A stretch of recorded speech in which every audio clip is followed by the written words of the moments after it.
নমস্কার। আচ্ছা, আমরা কি সবাই এক বিশাল মহাজাগতিক ঘড়ির কাঁটার ওপর বাস করছি? আজ আমরা ঠিক এই বিষয়টাই জানব।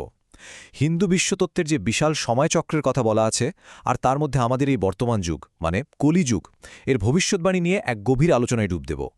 শাস্ত্রমতে এই যে অন্ধকারের যুগ, এর শেষটা ঠিক কেমন হতে পারে? দেখুন, এই প্রশ্নটা কিন্তু হাজার হাজার বছর ধরে মানুষকে ভাবিয়ে চলেছে, আর এর পেছনে লুকিয়ে আছে এক মহাকাব্যিক রহস্য, এক চূড়ান্ত পরিণতির গল্প। তো চলুন আজ আমরা সেই গল্পের আরও গভীরে প্রবেশ করি।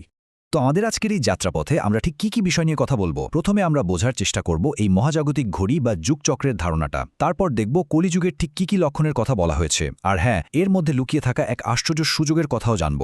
এরপর আসবে চূড়ান্ত ত্রাণকর্তা মানে কল্কির আগমনের কথা, আর সবশেষে এই বর্তমান সময়ে আমাদের ঠিক কি ভূমিকা হতে পারে সেটাও থাকবে আমাদের আলোচনায়।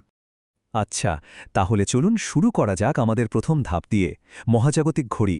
মানে এই মুহূর্তে আমরা ঠিক কোথায় দাঁড়িয়ে আছি সেটা বুঝতে হলে সবার আগে আমাদের হিন্দু বিশ্বতত্ত্বের এই বিশাল সময়চক্রটাকে বুঝতে হবে।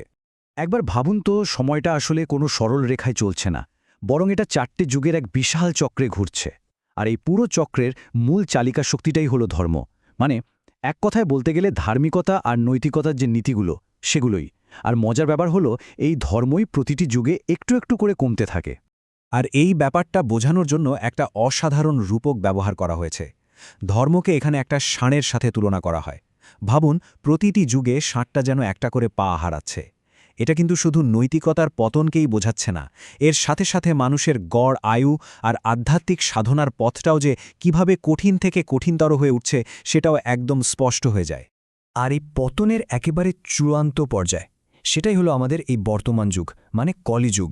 চলুন এবার আমরা যে যুগে বাস করছি তার বৈশিষ্ট্যগুলো আরও কাছ থেকে একটু দেখে নিই। শাস্ত্র বলছে এই যুগে সমাজের যে মূল ভিত্তিগুলো সেগুলোই একেবারে কেঁপে ওঠে।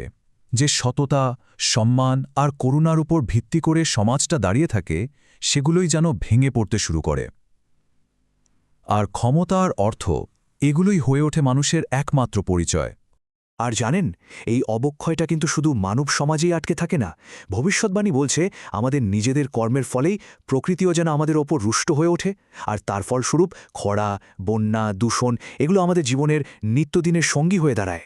এই অবক্ষয়ের সবচেয়ে ভয়ঙ্কর দিক কোনটা জানেন? মানুষের আয়ুর ওপর এর প্রভাব।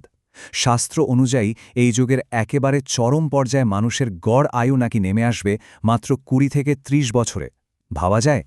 তো এই রকম একটা অন্ধকার আর হতাশার ছবি দেখার পর মনে তো প্রশ্ন আসতেই পারে যে তাহলে কি কোনো আশাই নেই?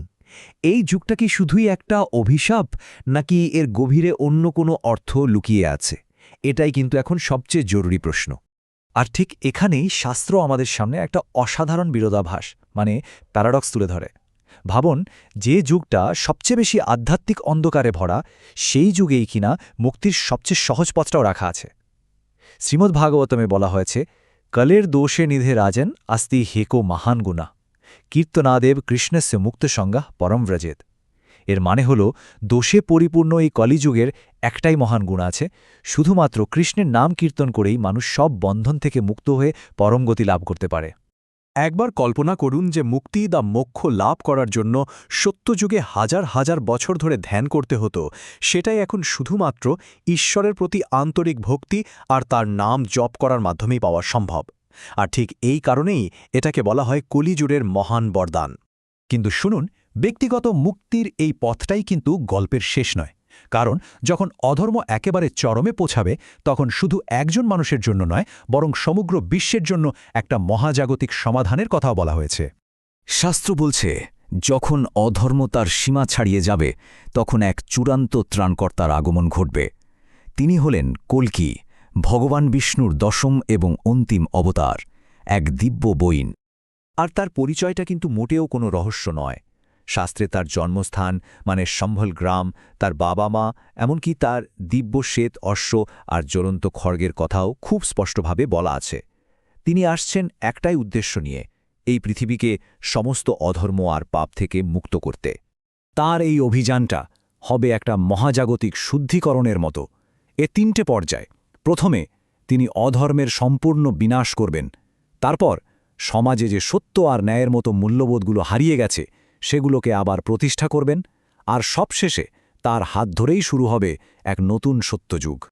আচ্ছা, শাস্ত্র অনুযায়ী কল্কি তো আসবেন এই যুগের একেবারে শেষে, মানে এখন থেকে প্রায় 4 লক্ষ বছরেরও বেশি সময় পর।